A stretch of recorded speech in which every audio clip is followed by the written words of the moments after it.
Hello guys, Socialist Links here. I thought I might make this video onto the question of innovation. There's one thing that actually has been brought up in political communities all throughout the internet recently as well, and excuse me, don't worry, it's not coronavirus. Um, there's one thing that essentially is brought up a lot, in political communities recently, and that is on entirely onto the question of innovation, and essentially what that means.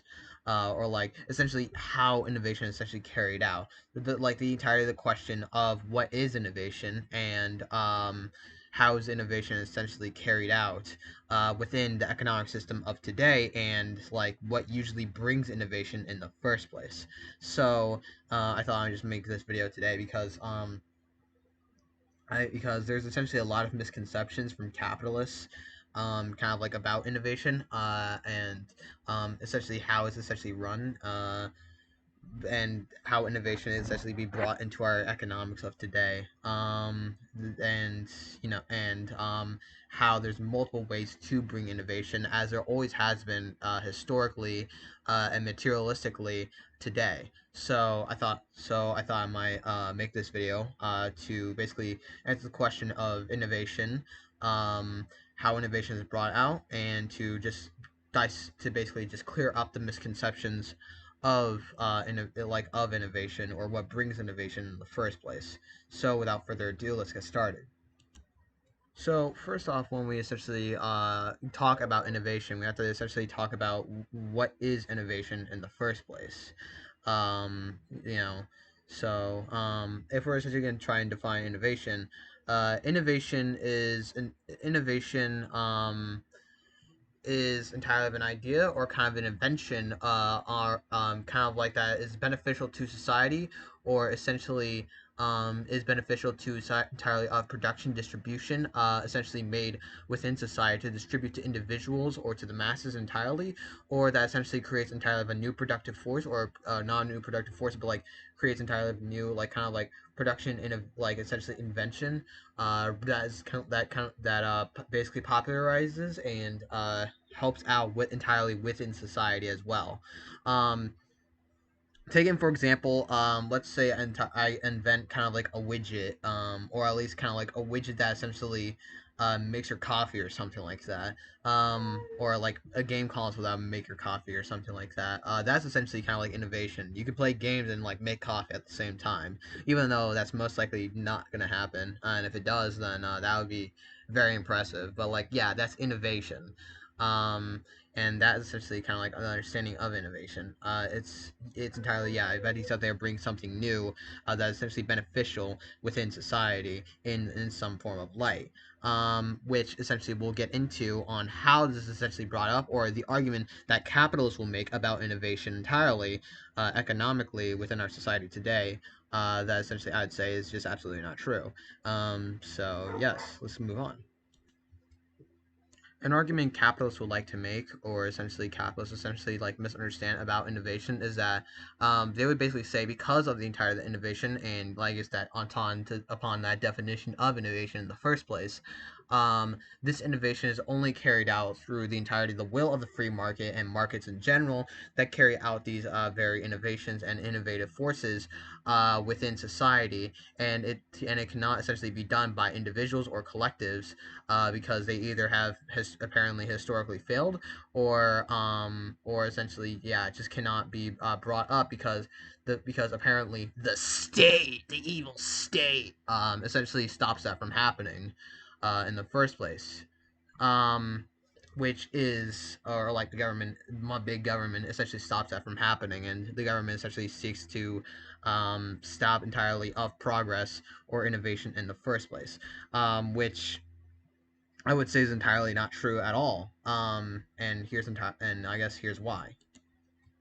While it may be true that innovation has essentially graduated entirely within the Industrial Revolution through the means of a market within society once capitalism has been established, this entire need of entirely innovation, essentially purely being from this free market, is entirely false.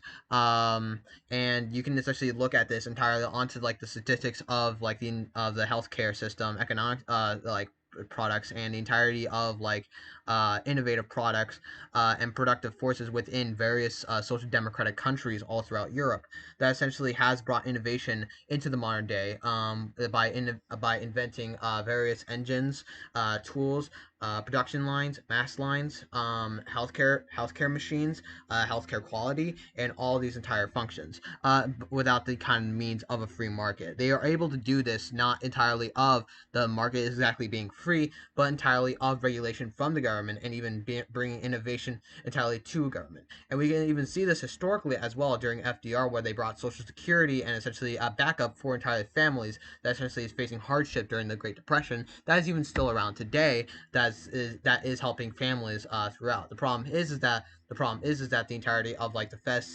fetishism of free market and markets entirely within the entire economic structure of society, and kind of like that fetishism essentially trying to be brought out into the practice is essentially stopping the entirety of like innovative forces or innovation from the entirety of the government that is actually very onto the quality onto the very qualities. And we can even see onto the economic systems that essentially of today, or an economic structure within the United States that essentially is pro onto free market neoliberalism and all that structure in the United States today. And we can even see that our innovative products essentially only varies to a certain amount of industries and a certain amount of products. Um, and we essentially kind of innovate onto MRI machines, but we don't essentially innovate on dialysis, kind of like blood transfusion, and all of these other functions that essentially many other countries have innovated on through the means of a government and through means of governmental regulation throughout.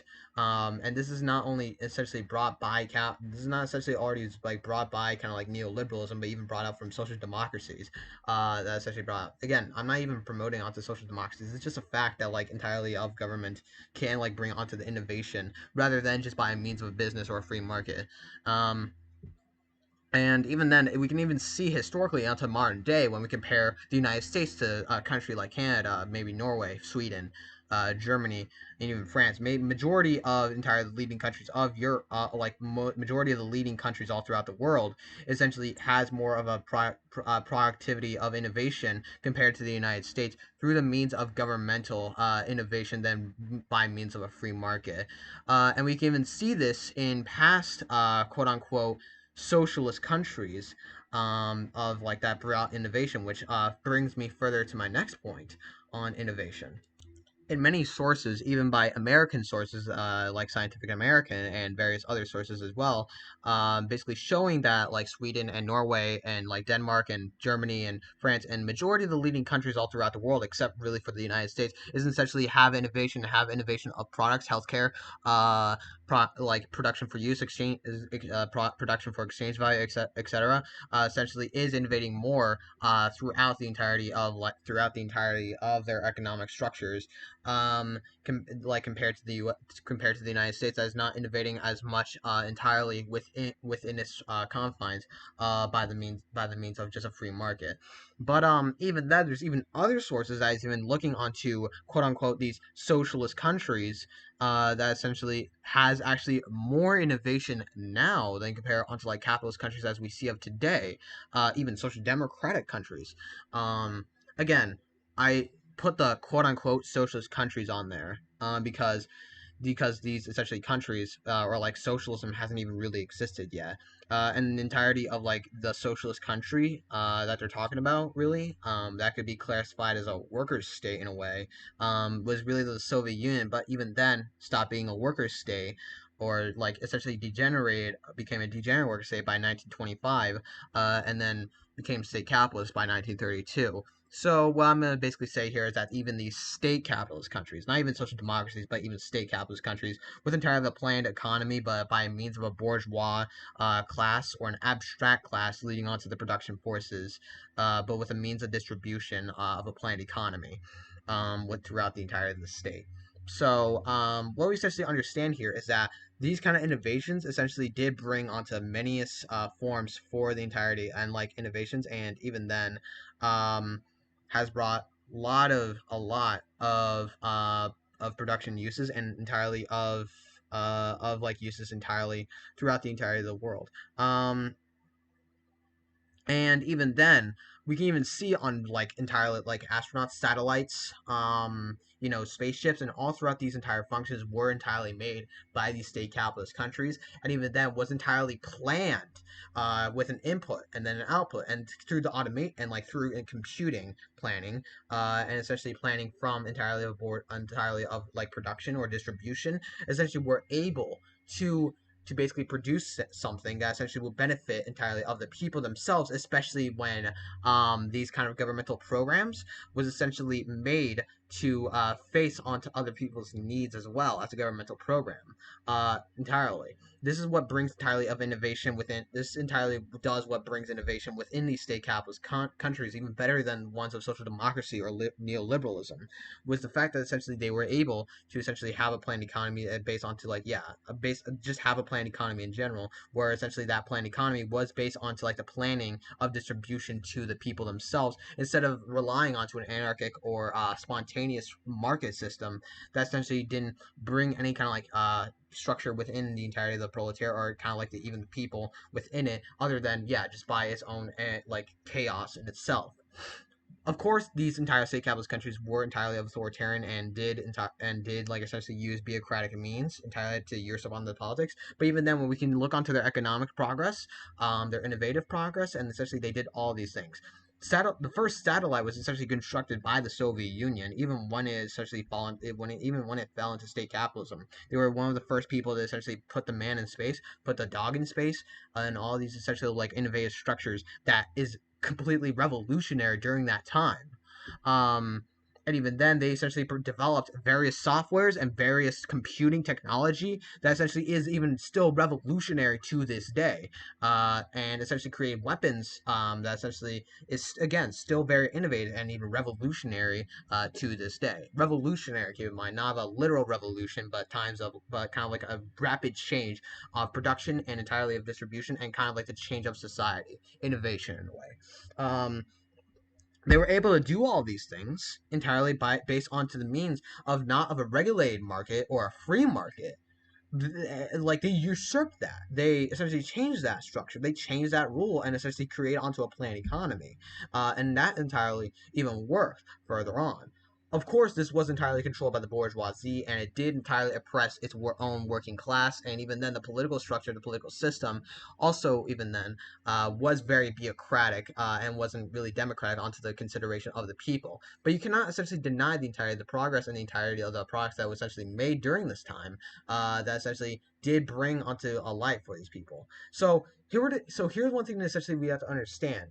If entirely if the free market is the only source of innovation, or is the only source onto these innovative structures, then we can see that is entirely false, because we can even see onto various machines, blood transfusion, onto healthcare, production for use, commodity production, and all of these essentially functions were essentially innovated and changed revolutionary change, not in a literal term, but like economically, in the industrial revolution kind of way. Essentially, did bring onto various functions and various ways that we wouldn't essentially understand of today, and was very revolutionary for its time. And even then, some computing technologies and like technological advances that is still revolutionary into our time today. Um, which is something that we essentially need to consider and essentially look to, and basically say that yes, innovation is not essentially innovation is not the most effective way based onto a spontaneous market or onto like a spontaneous distribution format that entirely the free market or markets entirely brings. This innovation is a lot more qualified and a lot more quantified and a lot more better, and even and the quality better and even more effective based onto a means of regulation, the government, and a planned economy of planned economics, planned distribution, and planned and like entire and distribution based onto all of the people and onto planning as well. Even if they even this is even controlled by bureaucrats, and entirely of this is better. But even then, but again, these were entirely state capitalist countries, and I do not promote onto state capitalism, and they did entirely have a bureaucratic measure. But even then, we can even look onto the economical statistics of even the Soviet Union before it became state capitalist, and even then on top upon entirely of the worker state, and we can even then even brought innovation as well to this entire structure during the times of 1917 to 1924. So I would basically say that, like, yeah, the entirety of the means of, like, Russia at the time was entirely a worker state, and did entirely bring onto the innovative structures. The best example I can think of is entirely of the very first, well, considerably onto the first assault rifle in history. That was essentially, yes, brought up by the entirety of the Soviets and was essentially made by Soviet workers. Essentially owning their production and owning their own distribution and planning onto that distribution by their own means. Basically, of a workers' production for use, and workers' planned economy onto the planned distribution to the masses of themselves by the masses, which is which is very innovative, and it's actually brought the entirety of, like, the Soviet soldiers and, like, the proletarian militia to essentially fight off against the White Army that was essentially trying to press them entirely, and even other factions during the Russian Civil War. But even then, I'm not going to focus on those other factions because that might bring a debate between from leftists and another leftist, but we're going to be focusing on the White Army here. The White Army was just armed with traditional kind of like arms, Mosin-Nagins, and all these things. And essentially, so was the proletarian militia, but it's entirely through the first assault rifle. I forgot the name of it. I'll look it up later, and I'll actually type the name of it within the description. It actually brought the entirety of the proletarian militia to the entirety of the winning of the war, through the means of innovation of weapons, tactics, and all these essential functions that is essentially made by the workers themselves. And even then, we can even see onto actual technological advances and, like, some schematics that essentially is even used, like, from, like, a 5-year plan made in 1917 that essentially, again, that was very revolutionary for its time. Essentially, that was, yeah, brought up from the working class itself, and because of this very system, through production of use, they didn't have entirely of a material insensitive for creating production onto exchange value. So this was never entirely negated or restricted in any way, shape, or form, because during this time it was a worker state, and the worker state is entirely the first steps of production for use, which means they essentially had the start of production for use during this time, especially in the context of Russia when it was a semi-feudal country. So because of this, um, it brought a lot of innovation structures, and it brought a lot of production forces within it, because, like, through the entirety of the means of the workers themselves owning their production and owning their distribution based onto their own planning and on their own productive forces by themselves, and through the means, of course, of a state, but this state entirely at the time controlled by the working class themselves through proletarian democracy and essentially proletarian representation and workers' councils, made up by soldiers, deputies, and peasants. You know, Soviets. And yeah, basically actually gave onto this production forces. This was only negated and restricted by the times of, like, the 5-year plan, or, like, when the 5-year plan was essentially fully set in, or, like, especially in 1929, where the land was essentially seized by where land essentially was seized was seized by a state and, like, by a bureaucratic machine, entirely, yeah, make it onto, like, state property instead of, like, onto the workers property themselves, making it onto the actual public, uh instead by 1932 reinstitutionalized private property and reinstitutionalized, like, entirely of a market, and all these things which create onto, yeah, state capitalism. But it did actually give onto the innovation, especially during, like, the times of 1917 and 1924. It did give onto innovation and essentially gave onto the production forces and production hands to the entirety of the working class themselves based onto their own merits because of this very system. Um, so even then, we can even see that even a worker state, like, on its economical planning and on innovation, I would say, like, historically, is actually definitely a lot more innovative and a lot more efficient than even, like, countries of state capitalism, like we would see of the Soviet Union by 1932, and China, North Korea, Albania, and Poland, East Germany, Romania, and all of these essentially functions that essentially were even classified, and, like, Eastern Europe entirely, and most of Eastern Asia as well, and even Vietnam. of that these countries entirely were being state capitalists. So essentially, I think it's understanding kind of like all these essential production forces and understanding kind of like this innovation essentially brought up from these states, we can essentially come to a conclusion here, and I think I'm willing to essentially make that conclusion here is that innovation is not brought up from a free market, and it doesn't have to be brought up from the free market. It was only essentially brought up onto the free market effectively during the times of the Industrial Revolution, when capitalism essentially was essentially made into the actual popularized structure, and capitalism was entirely made within our economic structure of today. Basically, the 1848 revolutions. However, that is to say that is to say that even then these capitalist countries, even state capitalist countries, are essentially less innovative than entirely of like ones of worker states as well. Especially when we compare onto the Russian, like onto like the Soviet Union between 1917 to 1924, which definitely bring onto like innovation and was, I would say, yeah, a worker state. And even then, to compare to other worker states throughout during this time in the Bavarian Soviet Republic, Hungarian Soviet Republic, Slovak Soviet Republic, and even the Finnish socialists, um, as well. So that was essentially kind of like onto like the understanding here. That was very much onto the best understanding of this. So yeah. Um, the conclusion here is that free market is not the only source onto the innovation, and this innovation can be brought up by a government, regulated markets, planned economics, and especially workers' production, distribution, and workers' planned economy, and by the means of a worker state, of a dictatorship of the proletariat. And even then, we can even see that, especially this happening under the worker state, that even then innovation will even be brought up a lot more within socialism and communism, especially. Yes.